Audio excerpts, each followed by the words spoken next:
same process. And then you can keep sort of like that trickle event going on. So maybe this is going to be your April 7th. Now, of course, those dates don't line up, but you can make that change as well.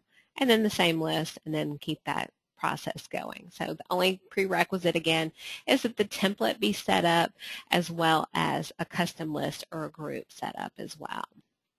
And then once you have all that information, just make sure that you save that with all that information, and then that will be set up for you in your campaigns, and that email will start going out on those dates that you just provided.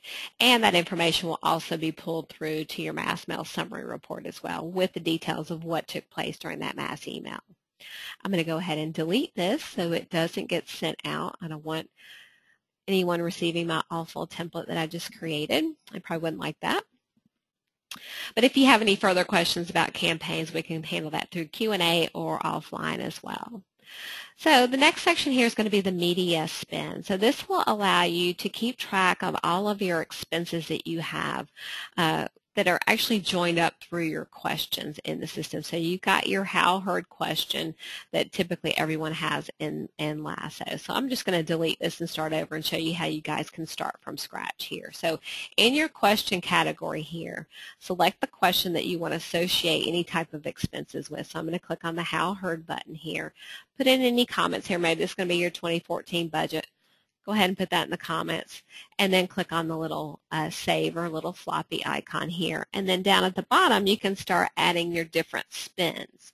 So I'm going to click on this little plus symbol here, and in my answer drop down, I'm going to select what expenses I had. So my new home source here, however much that cost me in 2014, I'll go ahead and put that information in here. The date range, I need to backdate that to January, so I'll go ahead and put that in here. Follow that all the way out to the end of the year. Any comments associated with it?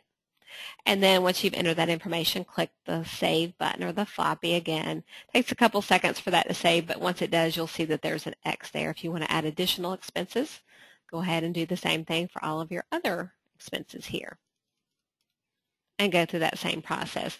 Then what happens is when people answer those questions as, you know, how did they hear about you with those different